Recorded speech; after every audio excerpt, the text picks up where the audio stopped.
నమస్తే, నేను మీ Gopi. Welcome back to our channel. ఈరోజు మనతో వచ్చరికి సీనియర్ జర్నలిస్ట్ జగదేవ్ గారు ఉన్నారు. సార్ నమస్తే. సార్ నమస్తే అండి. సో సార్, ఈరోజు ఎన్డీఏ సమావేశంలో భాగంగా పవన్ కళ్యాణ్ గారిని మోదీ గారు పవన్ కాదు నువ్వు ఒక తుఫాన్ అన్నాడు. సో దాని గురించి మీరేం చెప్తారు? ఆయన ముందు నుంచి ఆయన మీద అదే అభిప్రాయంతో ఉన్నట్టున్నాడు అండి. ఎందుకంటే ఈవెన్ అంతకుముందు చంద్రబాబు గారి స్పీచ్ కూడా మీరు చూసే ఉంటే రాష్ట్రంలో వ్యతిరేక ఓటు ఏదైతే, అంటే ఇంత డీటెయిల్గా చెప్పలేదు కానీ నేను అనుకున్నది చెప్తున్నాను. వ్యతిరేక ఓటు చేల్చబోనని ఆయన మొదటి నుంచి అదే మాట, ఏ మాట చెప్పాడో ఆ మాట మీద కట్టుబడి ఉన్నాడు.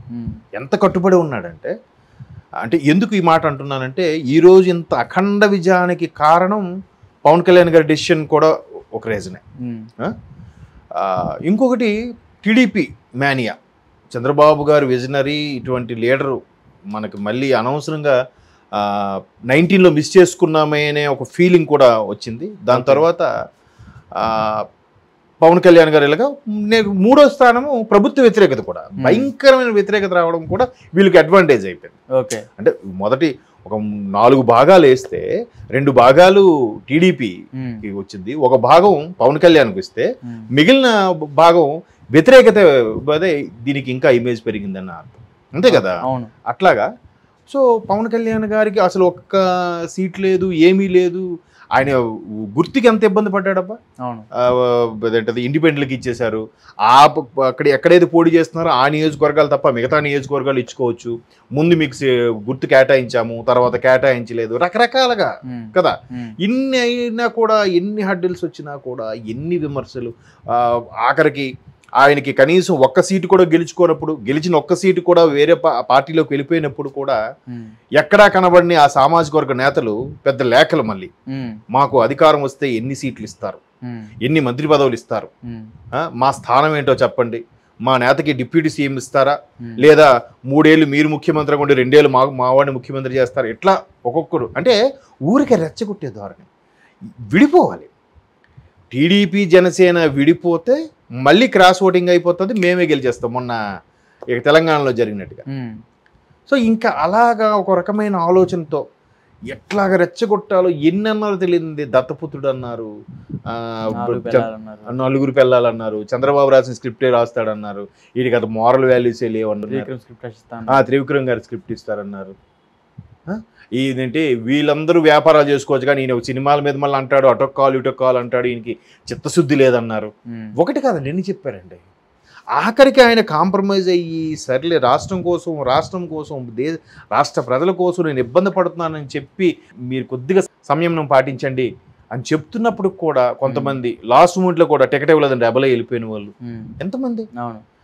అన్నీ కూడా ఈవెన్ తెలంగాణ అసెంబ్లీ ఎన్నికలప్పుడు కూడా మోదీ గారు ఇక్కడికి వచ్చినప్పుడు క్యాన్వాసింగ్కి వెళ్తే, ఇక్కడ మోదీ గారితో రేపు పొద్దున్న ఫ్యూచర్లో అవసరం ఉంటుంది, ఎన్డీఏ భాగస్వామి మరలా టీడీపీని కలపాలి, ఎందుకంటే ఎన్డీఏ మరలా ఒకవేళ వ్యతిరేకత సెంట్రల్లో బాగా వ్యతిరేకత వీస్తుంది, నార్త్ రాష్ట్రాల్లో రైతు ఉద్యమాలు వ్యతిరేకత వీస్తుంది, పైగా 3వసారి వస్తే బీజేపీ కూటమి, అలాంటప్పుడు కంపల్సరిగా టీడీపీ లాంటి పార్టీ అవసరం అని ముందే ఆలోచించారేమో.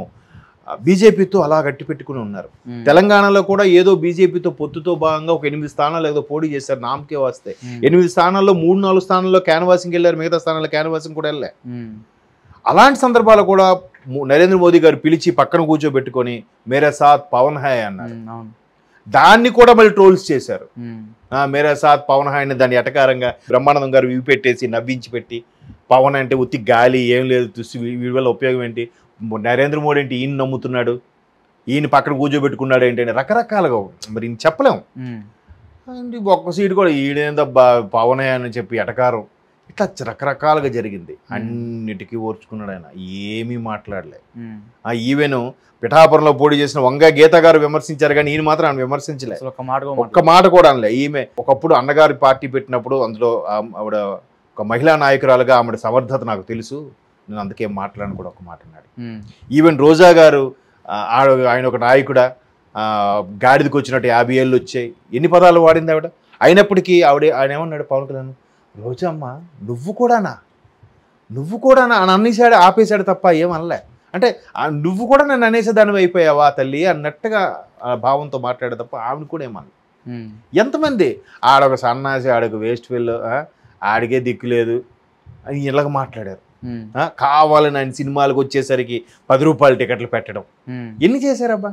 అయినా అలా ఓర్చుకున్నాడు. ఈరోజు ఎన్డీఏ కూటమిలో పార్లమెంటు, దాన్ని ఏదో హాల్ అంటారబ్బా, ఆ హాల్లో ఆ భాగస్వాములు అందరూ కూడా వేదిక మీద కూర్చుంటే ఇతనికి 2 వచ్చే ఎంపీ స్థానాలు, ఈయన కూడా లాస్ట్లో కూర్చొని ఉన్నాడు. మీరు చూసారే లేదు? టేబుల్ మీద కదా, స్టేజ్ టేబుల్ అనుకోండి అది. అక్కడ కరెక్ట్గా దాని పక్కనే పోడియం ఉంది. పోడియం దగ్గర నరేంద్ర మోదీ గారు మాట్లాడారు. అంటే అంతకుముందు బాబు గారు మాట్లాడినప్పుడు కూడా మేమందరం కష్టపడి రాష్ట్ర ప్రభుత్వాన్ని ఎలాగైనా స్థాపించాలి, ఈ అవినీతి ప్రభుత్వాన్ని పడగొట్టాలనే ఉద్దేశంతో నేను, పవన్ కళ్యాణ్ గారు, ఈవెన్ మా రాష్ట్ర బీజేపీ అధ్యక్షురాలు పురంధరేశ్వరి గారు కూడా కష్టపడ్డారన్నట్టు కూడా బాబు గారు చెప్పారు. చాలా మనకి ఇప్పుడు రైట్ టైంలో రైట్ పర్సన్ ఎన్నుకున్నాం మనం. మనకి ఇప్పుడు అవసరం మేక్ ఇన్ ఇండియా.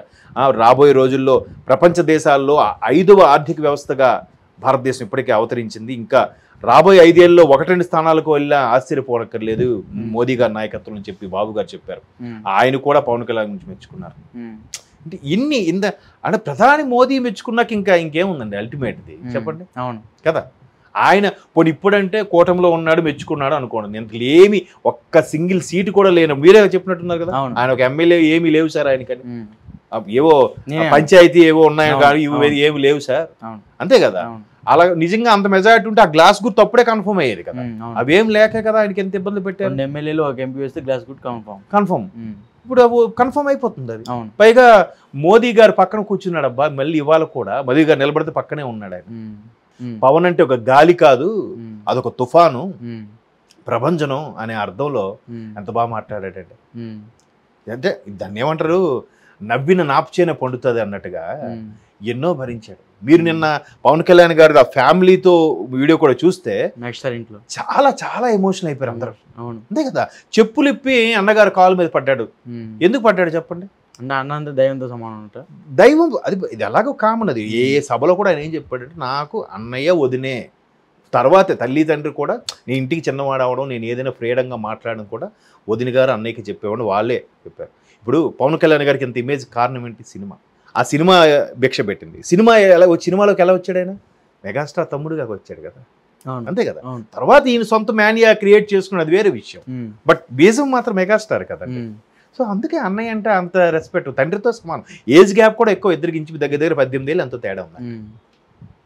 మరి తండ్రితో సమానం కదా. అందుకే వీళ్ళెవరికి లేని చిరంజీవి గారికి ఉంటే, అంటే చిరంజీవి పెట్టించుకోరేమో కానీ ఈయన ఊరుకోడు ఇప్పుడు.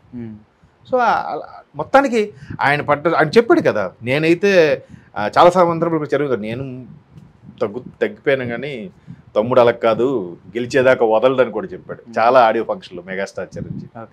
సో ప్రధానికి ఇచ్చిన కితాబు కంటే ఏది ఎక్కువ కాదు ప్రస్తుత పరిస్థితుల్లో నాకు తెలిసి. మేమందరం కష్టపడి రాష్ట్ర ప్రభుత్వాన్ని ఎలాగైనా స్థాపించాలి, ఈ అవినీతి ప్రభుత్వాన్ని పడగొట్టాలనే ఉద్దేశంతో నేను, పవన్ కళ్యాణ్ గారు, ఈవెన్ మా రాష్ట్ర బీజేపీ అధ్యక్షురాలు పురంధరేశ్వరి గారు కూడా కష్టపడ్డారన్నట్టు కూడా బాబు గారు చెప్పారు. Okay sir, thank you sir.